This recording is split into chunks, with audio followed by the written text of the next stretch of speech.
Welcome to Mo Academy. Welcome to another day of learning React.js with us.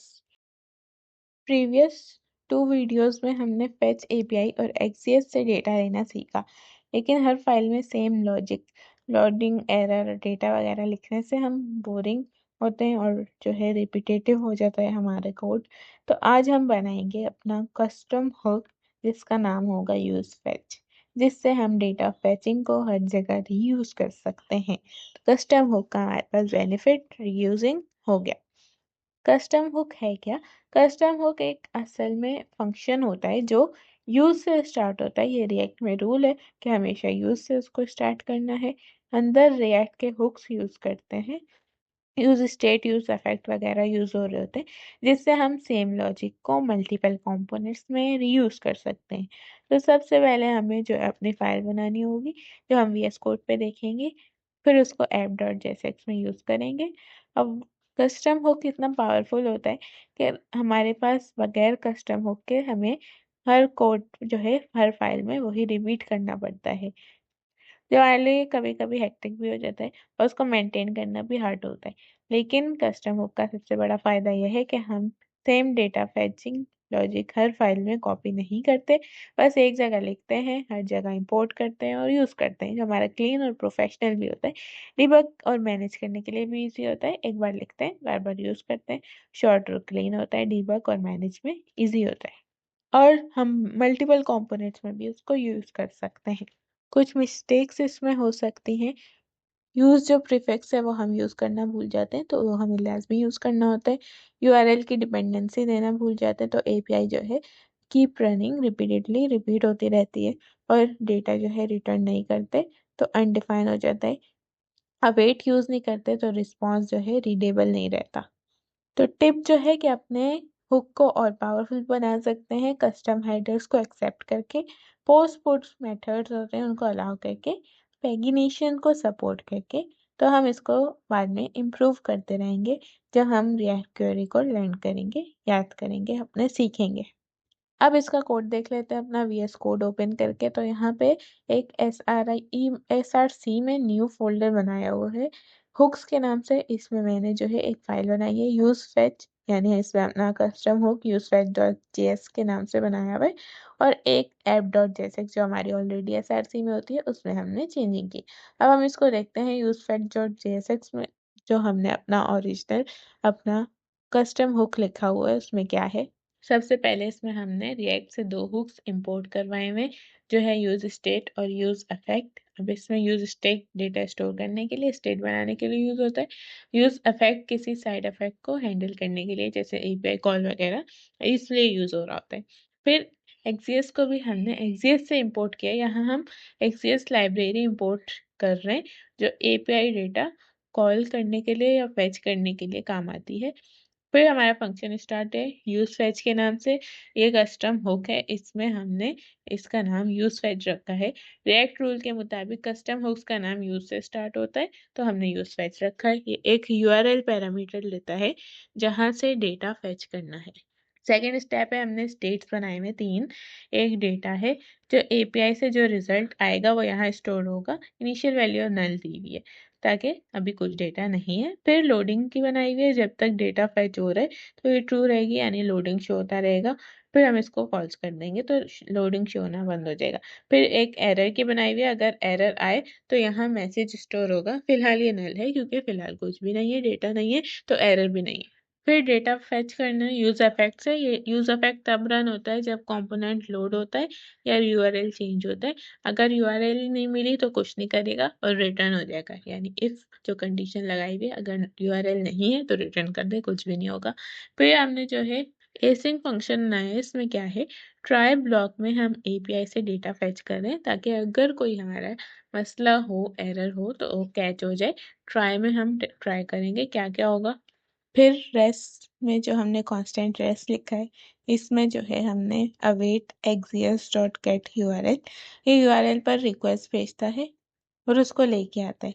फिर rest dot data जो है ये actual data होता है जो एपीआई से आता है, जो हमने ऊपर लिया है। फिर ये जो है सेट कर देता है डेटा में, यानी स्टेट में सेट करता है उसको।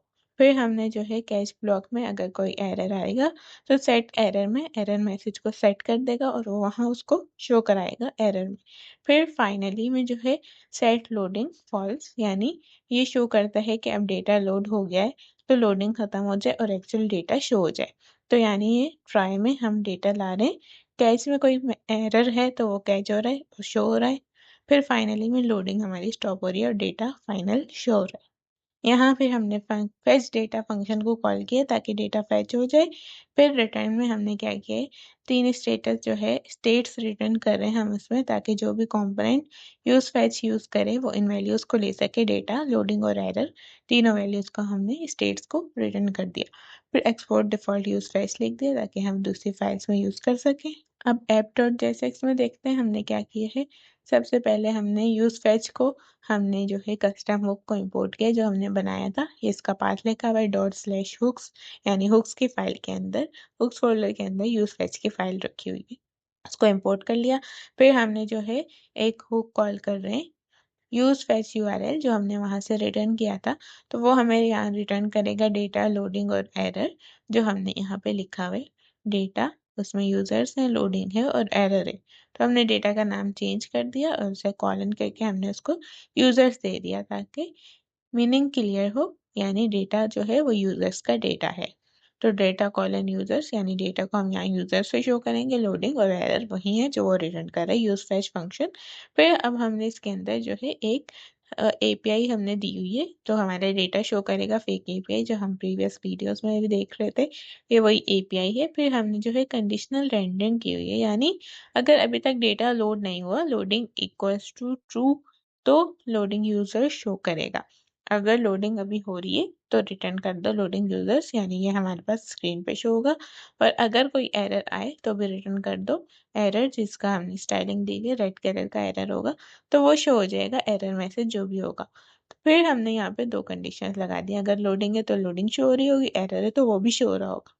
फिर हम अगर एक्चुअल डेटा को शो करा रहे तो अनऑर्डर्ड लिस्ट बनाई हुई है हमने, यूजर्स हेडिंग दी हुई है सबसे पहले custom use fetch hook example जो कि सेंटर में अलाइन होगी, स्टाइलिंग दी हुई है।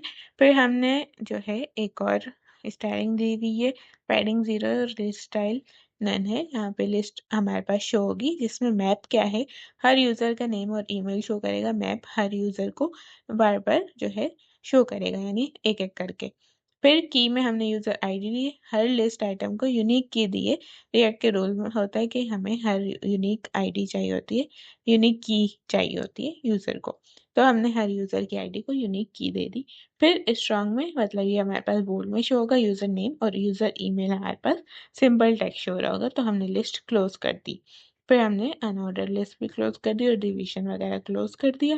एक्सपोर्ट डिफॉल्ट ऐप लिख दिया ताकि दूसरे हम उसमें यूज कर सकें दूसरी फाइल्स में। अब हम इसको रन करके देखते हैं npm run dev से, जो हमारे पास लोकल होस्ट की जो लिंक आई है उसको अपने न्यू टैब पे पेस्ट करेंगे और यहाँ पेस्ट करते ही हमारे पास हल्का सा 1 सेकंड के लिए भी नहीं यूजर लोडिंग यूजर्स दिखता है और custom use fetch hook example की हेडिंग आ गई और हमारे पास नीचे हमारे पास 10 यूजर्स शो हो रहे हैं।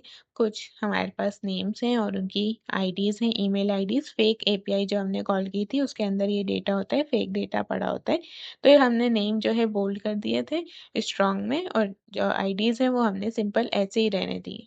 तो यूज हमने कस्टम हुक क्यों यूज किया है, अगर हमें दोबारा किसी और एपीआई का डेटा फेच करना हो तो हमें सिर्फ एपीआई चेंज करनी होगी और लॉजिक जो है सेम वही रीयूज हो जाएगा, यानी सिर्फ एक लाइन चेंज करनी होगी, पूरा कोड दोबारा नहीं लिखना होगा।